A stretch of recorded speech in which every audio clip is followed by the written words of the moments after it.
नमस्कार दोस्तों, स्वागत है आपका आज के मुख्य समाचारों में। जी हां दोस्तों, आपको यहां पर देखने को मिलेंगी सुबह से लेकर शाम तक की तमाम बड़ी खबरें, मुख्य समाचार, ब्रेकिंग न्यूज अपडेट्स के रूप में। तो दोस्तों, आप सभी लोगों से रिक्वेस्ट है इस वीडियो को ज्यादा से ज्यादा लाइक और शेयर करें। तो चलिए दोस्तों, जान लेते हैं आज की पहली बड़ी खबर।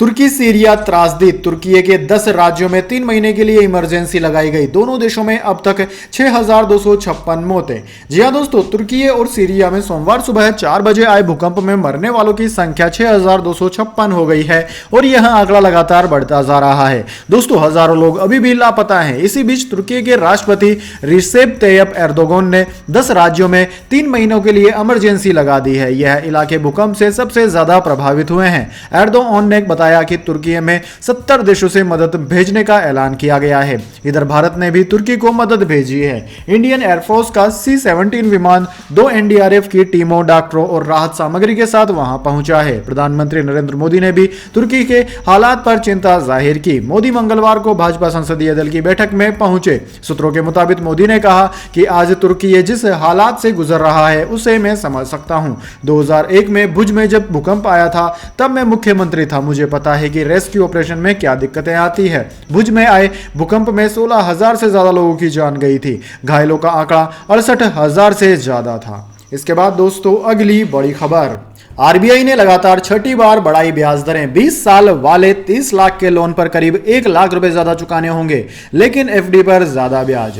जी हां दोस्तों, भारतीय रिजर्व बैंक यानी कि आरबीआई ने बुधवार को रेपो रेट में 0.25% का इजाफा किया। इससे रेपो रेट 6.25% से बढ़कर 6.50% हो गई। यानी कि दोस्तों, होम लोन से लेकर ऑटो और पर्सनल लोन सब कुछ महंगा हो जाएगा और आपको ज्यादा ईएमआई चुकानी होगी। हालांकि एफडी पर अब ज्यादा ब्याज दरें मिलेंगी। दोस्तों, 1 अगस्त 2018 के बाद रेपो रेट की यह सबसे ऊंची दर है। तब भी रेपो रेट 6.5% थी। ब्याज दरों पर फैसले के लिए 6 फरवरी से मॉनेटरी पॉलिसी कमेटी की मीटिंग चल रही थी। दोस्तों, आरबीआई गवर्नर शक्तिकांत दास ने बुधवार को प्रेस कॉन्फ्रेंस में ब्याज दरों से जुड़ी घोषणा की। वित्त मंत्री निर्मला सीतारमण के 1 फरवरी को बजट पेश करने के बाद पीएमसी की यह पहली बैठक है। इससे पहले दिसंबर में हुई मीटिंग में ब्याज दरों को 5.9% से बढ़ाकर 6.25% किया गया था।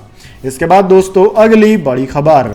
इस स्पीच से सच्चाई दिखती है। पीएम मोदी के भाषण पर राहुल गांधी ने क्यों दिया ऐसा बयान? दरअसल दोस्तों, लोकसभा में प्रधानमंत्री नरेंद्र मोदी ने कल कई मुद्दों को लेकर विपक्ष पर निशाना साधा। पीएम मोदी के संबोधन की शुरुआत से पहले ही बीआरएस ने संसद से वॉकआउट कर दिया। इसके बाद पीएम मोदी ने जब बोलना शुरू किया तो कांग्रेस पर जमकर निशाना साधा।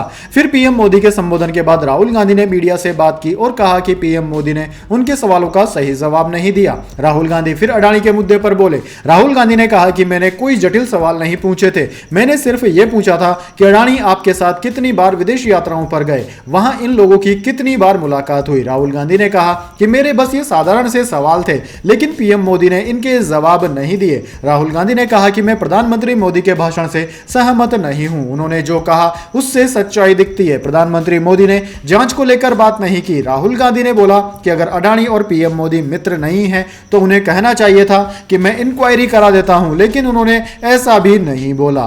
इसके बाद दोस्तों, अगली बड़ी खबर।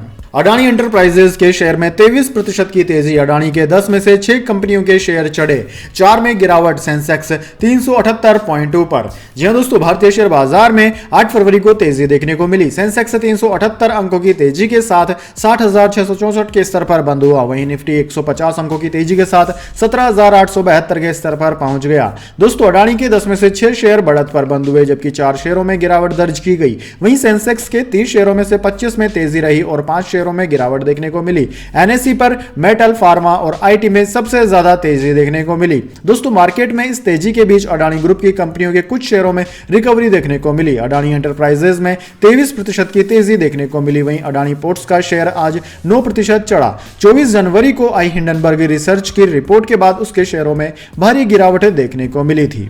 इसके बाद दोस्तों, अगली बड़ी खबर। बड़ी खुशखबरी, अब टोल प्लाजा पर नहीं होगी फास्टैग की जरूरत। सरकार ने लिया बड़ा फैसला। जी हां दोस्तों, अगर आप भी हाईवे पर वाहन चलाते हैं और यह आपके लिए अच्छी खबर है। केंद्र सरकार की ओर से हाईवे पर चलने वाले कई तरह की सुविधाएं वाहनों को दी जाती है। अब सरकार की तरफ से ऐसी सुविधा शुरू की जा रही है जिसमें आपको फास्टैग की भी जरूरत नहीं होगी। दरअसल दोस्तों, राष्ट्रीय राजमार्गों पर बिना रुके पेमेंट करने और वाहनों की आवाजाही को सुनिश्चित करने के लिए सरकार की तरफ से कई सुविधाएं दी जा रही है। केंद्रीय मंत्री नितिन गडकरी की ओर से हाईवे पर चलने वाले वाहनों की सुविधाओं को ध्यान में रखते हुए और भीड़ की लंबी लंबी लाइनों को खत्म करने के लिए कई फैसले लिए जा रहे हैं। दोस्तों, सरकार ने बताया है कि जल्द ही आपको फास्टैग की जगह पर जीपीएस आधारित टोल प्रणाली की सुविधा मिलेगी, जिसके बाद में टोल प्लाजा की भूमिका और उस पर निर्भरता पूरी तरह से खत्म हो जाएगी, जिससे टोल टैक्स टोल प्लाजा पर लगने वाली लंबी लाइनों से छुटकारा मिल जाएगा।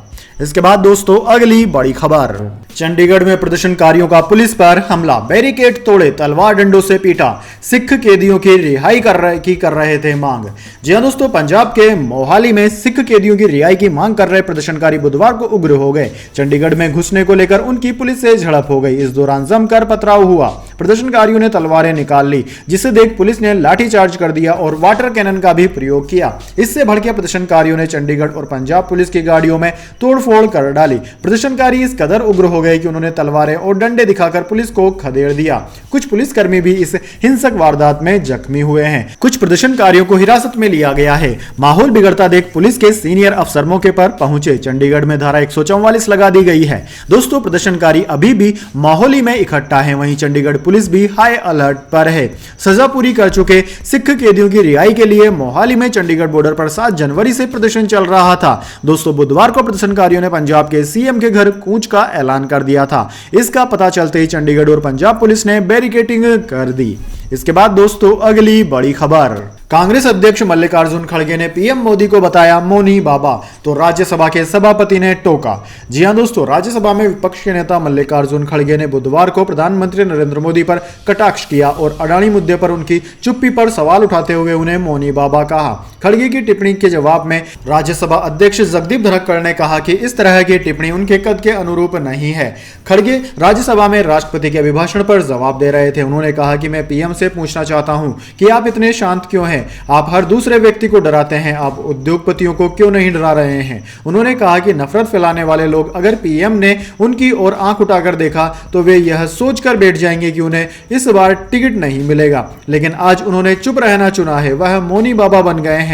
खड़गे बुधवार को राज्यसभा में अडानी मामले के संयुक्त संसदीय समिति से जांच कराने की मांग कर रहे थे। इस बीच धनखड़ ने कहा कि यह आपके कद के अनुरूप नहीं है। इसके बाद दोस्तों अगली बड़ी खबर, पेट्रोल डीजल की कीमतों पर बोले केंद्रीय मंत्री हरदीप सिंह पुरी, सरकार को बताया कब सस्ता होगा पेट्रोल।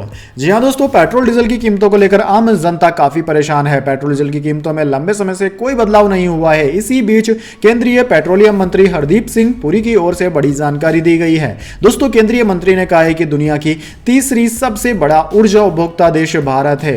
ऐसे में भारत में पेट्रोल डीजल की कीमतों में जल्द गिरावट आएगी। हरदीप सिंह पुरी ने कहा कि हमें जहां से भी सस्ती कीमतों पर तेल मिलेगा हम वहीं से ही खरीदारी करेंगे। इंडिया एनर्जी वीक में उन्होंने इस बारे में जानकारी दी। इसके साथ ही उन्होंने कहा कि भारत की ऊर्जा सुरक्षा के साथ ही नागरिकों को सस्ते में पेट्रोल उपलब्ध कराने के लिए हमें सुनिश्चित करना होगा। इसके बाद दोस्तों अगली बड़ी खबर, अब एटीएम से निकलेंगे सिक्के, यूपीआई ऐप से क्यूआर कोड स्कैन करके निकाल सकेंगे पैसे। इसको लेकर पायलट प्रोजेक्ट शुरू करेगा आरबीआई। जी हां दोस्तों, अब आप यूपीआई के जरिए एटीएम से सिक्के निकाल सकेंगे। आरबीआई ने आज मॉनेटरी पॉलिसी मीटिंग के बाद सिक्कों के लिए वेंडिंग मशीन लगाने की घोषणा की है। आरबीआई गवर्नर शक्तिकांत दास ने बताया कि उनकी योजना क्यूआर कोड पर आधारित कॉइन वेंडिंग मशीन लगाने की है। वो इसके लिए पायलट प्रोजेक्ट शुरू करने जा रहे हैं।